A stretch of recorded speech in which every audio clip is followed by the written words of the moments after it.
Good morning, students. Today I am going to explain chapter number 22, unit 3, English, standard 5th. Okay, students, please open your textbook to page number 57. A book review. Okay, students, what is the meaning of a book review? Review means discussion. Okay, discussion means discussion on a book. What is, whenever you read a book, you discuss about the book, with your friends. You read a novel or anything, that time what you do is you discuss with your friends, right, students? That how is the book, is the book interesting, scary, or some horror topic, like that. So that is the meaning of a book review. The book is nice, the story in the book is nice, or what. Okay, so a book review means everything about the book. Okay, discussion about the book. Now, George's Secret, Key to the Universe. This is the name of the book. Okay, universe means the space, the planet Earth, talking about that. Okay, so the book is basically on the planet Earth. Now, George's dad is an ardent environmentalist. Ardent means very strong feeling on supporting something. Okay, that is called ardent. Environmentalist means the person who is more concerned about the environment. Okay, in fact, both his parents are convinced that modern inventions of science and technology have caused a lot of damage. Okay, now here they are talking about the parents of the George. Okay, George is a small boy whose dad is very particular about the environment, about the planet Earth. Okay, and both the parents are very much convinced, are very much sure that whatever the modern technology that we are using in our society, say computers, TV, vehicles, electricity, etc., etc., okay, are all causing damage to the earth. Okay, they are committed to the cause of saving the planet, and they have promised themselves, okay, the parents have promised themselves that they are going to save the planet from this modern inventions. They use a bicycle instead of a car. Okay, they don't use a car because car, students, car produce a lot of smoke and lot of poisonous gases, students. So because of that, they use a bicycle instead of a car. There is a ban on TV and computers in their house. They don't use a computer or TV in their house. Okay, students, they only, they have put a ban, means it is not there. TV and computers are not there in their house. They say these modern technologies are, destroying the environment in somehow. So they don't use TV and computers also. They don't have things like bread and biscuits. They eat only vegetarian and home cooked food. They do not eat outside junk food also, students. They only eat what is cooked in the house. They even use candles to light the house to avoid using electricity. Okay, they use candles in their house. They don't use electricity. They don't waste electricity also, because basically they do not want to harm the planet Earth in any way. They do not want to harm the environment. Okay, poor George has to suffer a lot of jeering and ridicule from his friends because of all this. And George's friends, make a lot of fun of George.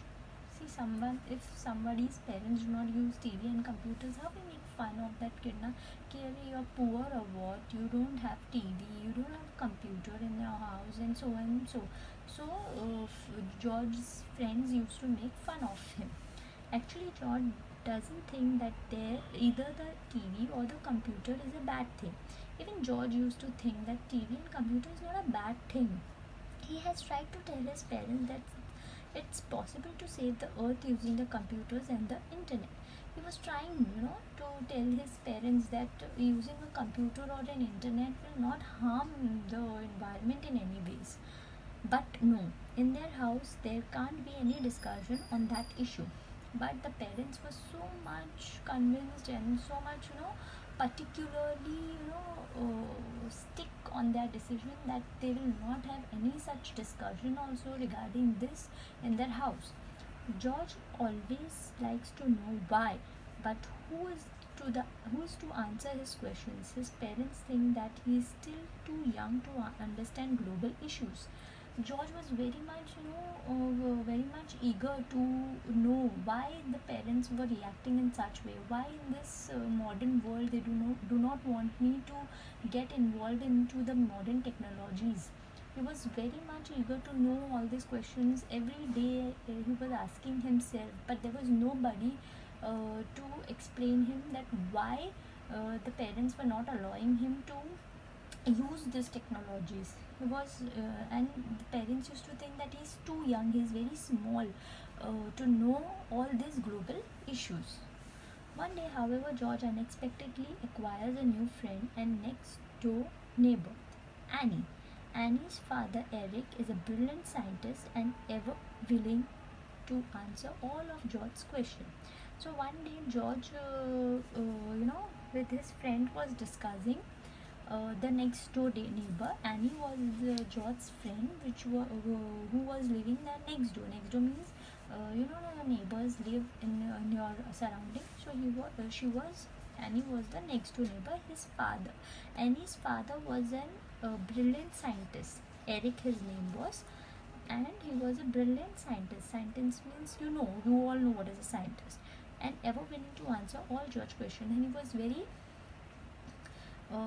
much okay to answer George's question. Eric has built a super intelligent computer named Cosmos. Okay, Eric has he had introduced a computer, intelligent computer you can say, which name was Cosmos. Cosmos has incredible powers. It can literally open windows on the universe and take you to any planet, star, comet, and even to a black hole. And of course, Cosmos can also bring you back from there. Okay, he had made an intelligent computer whose name was Cosmos, and Cosmos was all about it had incredible powers. Means the window was the computer was so brilliant that it can answer all the questions regarding space, regarding any planet if you want to know, any star if you want to know, anything, anything the computer was able to answer. And of course the computer can get you back also. However, Cosmos depends entirely on the information that is fed into it by people. But computer, Google, YouTube, anything nowadays, student, if you open, okay, so it is ready to give you all the answers, but it gives you the answers only which is asked by you. Like supposing if you ask what is the meaning of ardent, so it will give you the answer. So whatever is fed means whatever the question, whichever question is asked to that computer, then that answer only that particular computer will answer to you. Understood? So this is a short introduction about the chapter, student. Please go through this page, read the chapter and try to understand. If you don't understand any of the hard words, please mark it down. You can ask me in the live sessions. I will ask you to please read the chapter thoroughly and let me know if you have any queries. Okay, students, thank you.